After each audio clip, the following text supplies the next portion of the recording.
Hospital in Arizona, where ICUs are now close to the breaking point. Plus, the new headline about that rare syndrome in children tied to COVID-19. Also developing tonight, the 4 officers charged in the killing of George Floyd appearing in court today. The judge asking Floyd's family members to control their reaction. ABC World News Tonight with David Muir. And good evening. Thanks for joining us on a Monday night. I'm Tom Yamas, in for David. And as we come on the air tonight, the coronavirus surging across more than half the country. At least 14 states pausing their reopening, some putting newly lifted restrictions back in place. There are now more than 126,000 American lives lost. The WHO issuing a blunt warning, saying, quote, "This is not even close to being over." Florida reporting thousands of new cases. Take a look. Long lines of cars waiting for hours at testing sites in Miami Gardens. Jacksonville, host of the GOP convention, now issuing a mandatory mask order. Texas, with nearly 4,300 cases in 24 hours.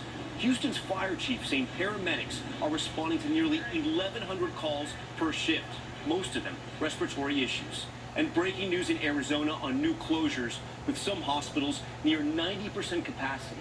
The governor moments ago issuing new shutdown orders for many businesses. Alarming numbers in Los Angeles County now with more than 100,000 cases after reporting its largest single-day increase. New York Governor Andrew Cuomo considering delaying phase 3 of reopening because of the rapid rise in cases in other parts of the country. And some governors urging President Trump to require everyone to wear a mask in public. ABC's Marcus Moore is in Texas to lead us off tonight. Tonight, doctors say the coronavirus is spreading like a wildfire across the country. In Houston, paramedics working around the clock, crews suiting up in PPE, treating every call as a possible COVID case. In the last couple days, we've doubled and tripled our call volume. This team racing to save a patient in cardiac arrest, using a special device for CPR to limit exposure to the virus. But sadly, it was not enough to save the 55-year-old man. Texas trying to halt the flood of patients. The governor ordering bars closed. If I could have done anything differently, it would have been to delay the opening of bars. Still, this was the scene at a restaurant last night in Houston.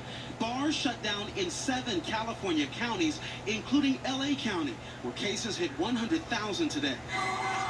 In Tennessee, where cases reach new records, singer Chase Rice facing backlash after posting this video from his concert over the weekend. Fans seen packed together singing along without masks. At this Planet Fitness in West Virginia, officials warning over 200 patrons may have been exposed. Bars across Florida are now closed again, where hospitalizations have climbed for 15 days. And now, backlash after mayors announced beach closures for the 4th of July in Florida's biggest counties. Be grateful for the wonderful America that we have. The governor of New York today signaling he may pump the brakes on restarting indoor dining after seeing what's happening in other states. Our reopenings have worked very well. We're not going backwards. The governor later tweeting, "Wake up, America. COVID is getting worse, not better." The White House is in denial. Cases now climbing in 31 states. But tonight, there is no national strategy to face an exploding crisis. The health secretary warning time is running out. The window is closing. We have to act, and people as individuals have to act responsibly. But it comes amid mixed messages. The vice president pushing masks at his Dallas campaign event. Wear a mask wherever it's indicated, or wherever you're not able to practice the kind of social distancing that would prevent the spread of the coronavirus. Pence wearing a mask himself, but watching a 100-person choir sing without mask before a crowd of 2,000 people.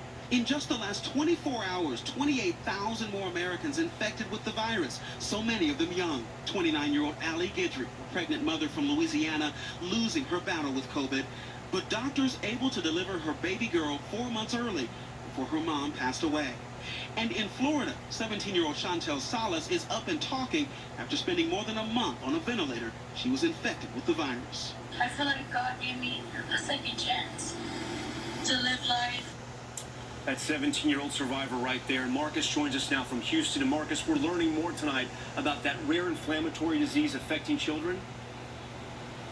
Tom, Tom, researchers have found 300 cases of the syndrome, and we're talking about children who were experiencing this syndrome weeks after contracting COVID-19. And 80% of the cases, they needed intensive care, and a handful actually passed away. And that's significant, Tom, because the vast majority of the children were healthy before contracting COVID-19. Tom. Still so much to learn about that syndrome. All right, Marcus, thank you. Now to that breaking news in Arizona. The governor late today ordering bars, nightclubs, gyms, movie theaters, and water parks to close for at least 30 days. Tonight, hospitals there in the state are on the brink. ABC's Kaylee Hartung is in Phoenix tonight. Tonight, doctors in Arizona calling it a terrifying wave. Nearly 7,500 cases reported this weekend alone. Hospitalizations have almost doubled in the last 2 weeks. ICU beds at 88% capacity. Never have I seen this many patients in our ICU.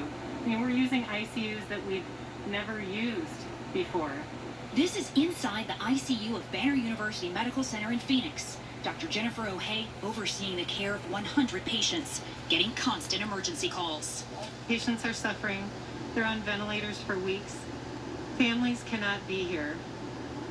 There are patients begging me not to put them on the breathing machine because they know that they might die and might never talk to their families again. Tucson Dr. Brad Dreyfus thinks Arizona is on the brink of losing control of the epidemic. What does the stress you're under right now feel like? Exhausting. Myself and others are leaving the hospital, sometimes in tears. In an op-ed piece in the New York Times, he said healthcare workers are close to breaking. Yes, we took an oath.